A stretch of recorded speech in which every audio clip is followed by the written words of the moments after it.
Hello guys, what is up? My name is Dan the Delight, and today I'm going to be bringing you a Bruno Guimaraes FIFA 23 player review. I think that's how you say his name. Central midfielder from Newcastle and from Brazil. So I paid 43k for him, so that is the price that we will be reviewing him based off of. If you've seen any of my videos before, you'll know that we get into the base stats, then the in-game stats, then some gameplay, then back to the in-game stats where I give my final review. We'll be reviewing him off of 43k, so let's get into him. So 6 foot tall, high on the work rates, right footed, 3-star skill moves, 2-star weak foot, pretty poor, but then he's not a striker, so the weak foot isn't as important, I guess. 73 pace, 71 shooting, 82 passing, 84 dribbling, 80 defending, 81 physical. So all rounds really quite a solid card, to be honest. The passing, the dribbling, I guess the defence and physical are all pretty, well, they're all above 80, which is good, 8 out of 10 I'd say.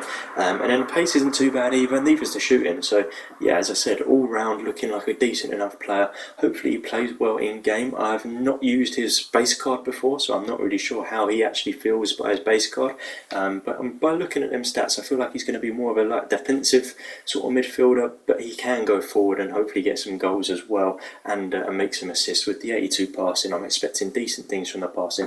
The dribbling is actually the highest stat there, which is quite strange for a guy with such physicality and quite low pace. You normally think if he's got high physicality, low pace, he's going to be quite big and sort of, I don't know, plodding along, but the dribbling is actually a really good stat there. So if you do like this video, please do give it a thumbs up. Hit that subscribe button for more videos like this, and there will be a link in the description down below full of FIFA 23 player reviews. But let's get into Bruno Guimaraes' in-game stats, and then we'll get into some gameplay, and then back to these stats where we give our final verdict. So 73 pace made up of 73 acceleration, 72 sprint speed. Not bad really. It could be better obviously. I mean 73 is pretty average, but I like that they're not too far away from each other, so that's pretty good. He won't feel like he's slowing down as he's going fast further on. 71 shooting, made up of 76 finishing, 76 attack positioning, 72 finishing, which are the highest two stats there, so that is good. I do like that they're the higher two stats, so that will make him feel like he's got better shooting than what he does, I feel like. 68 shot power, 71 long shots, 70 volleys, and 69 penalties. So obviously I think the penalties and shot power are the two lowest ones that are bringing that down.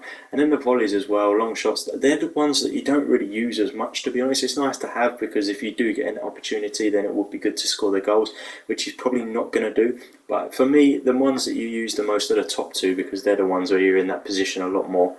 Then the 82 passing, which made up 85 vision, 71 crossing, 64 free kick accuracy, 87 short pass, 86 long pass, and 78 curve. So it is that free kick accuracy which is bringing it down, and I feel like free kick accuracy should fall into shooting really. I think they just didn't have enough slots on the list there.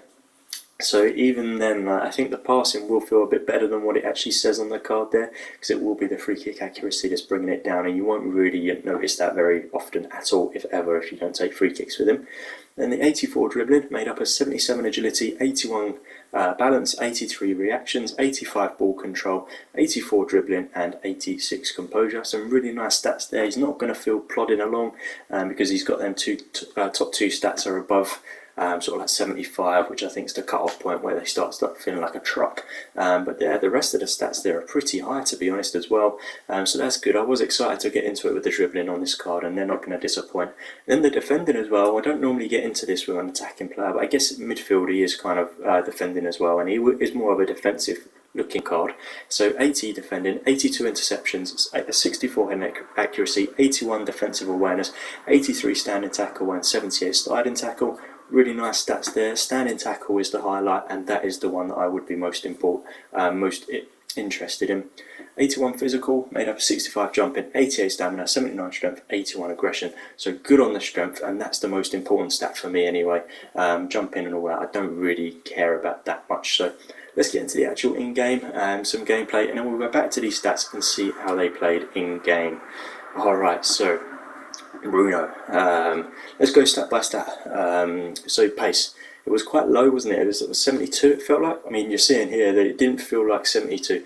Now granted, it didn't feel rapid, he did feel a little bit on the slower side, but not 72. I feel like 72 is a bit harsh.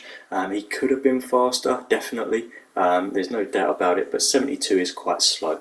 But that, to be honest, was made up by the attack positionings that he was always getting in. You're seeing him forward really quite a lot here, and I didn't play him as a cam. He was just sitting there as a central midfielder. I think it must have been the high work rates. But look, he's sitting up there as if he's the second striker, and then you've got old Darwin Núñez over there, sort of as the I don't know, third man, the odd man out. So he was really good at getting forward. So that brings me on to the shooting, because his attack positioning was fantastic. He was always in the right area, always where you wanted him to be to actually get a goal.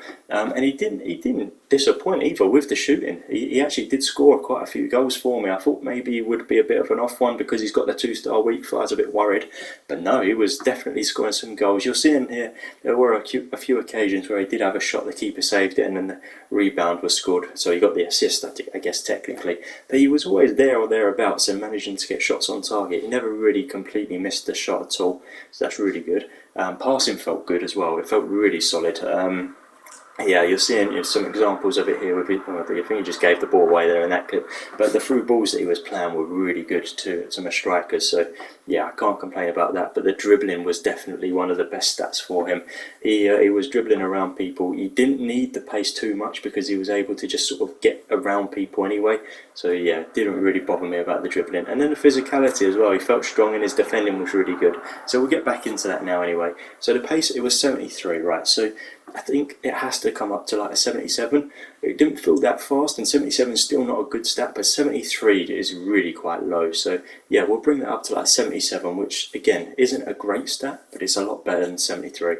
Then the shooting at 71, I'm going to have to increase that as well. We'll bring that up to like 78, 79, because he didn't always score every shot that he had, but he did normally get it on target, and then it would be powerful enough for the keeper to have to parry it, and then someone else would score the rebound anyway, so that was really good. Passing at 82, I think we'll have to increase that as well. It definitely felt like his passing was pretty good, especially the through ball. He was always getting it through to me, to the strikers. I feel like he got more assists than anyone else in the games that I played with him. So that is definitely a really key stat for me there for the passing. So we'll bring that up to like an 86, 87 for him, to be honest, and that's a really, really good stat. And then the dribbling at 84. Now, his dribbling did feel good. 84 is a good stat. I think we'd probably leave it at about an 84. You could maybe bring it up to like an 85, but that would be about it. There's not much give there. His dribbling felt good, but not incredible. Defending at 80 has to come up though. I'd say his defending felt more like an 83, 84. He felt like sort of like a centre-back in terms of his actual aggression, running in, managing to get the ball off people. His standing tackle was really good. He was always in the right place defensively. So we'll bring that up a bit. And the physical at 81, we can probably leave that, to be honest. His strength did feel good, and he was actually managing to get into good positions and sort of push people off the ball and defend well. But 81 physical is a good stat anyway. Maybe you could bring it up slightly. But I guess that leads us to, is he worth it? And I mean, I didn't pay that much for him really, in terms of like, well, at this point in the game, I guess it's sort of like an average good midfielder that you get in there. I'd say 100% worth it, which I didn't think I was going to, because them stats are kind of good, but not sort of like mind-blowing. But in game, he did feel really good. So yeah, I would say go out and get yourself a Bruno Guimaraes. I think I've pronounced that wrong the whole time. But yeah, I would go out and get him and give him a go. So hopefully you did like this video. If you did, please do give it a thumbs up. Hit that subscribe button for more videos like this. As always, guys, thank you for watching.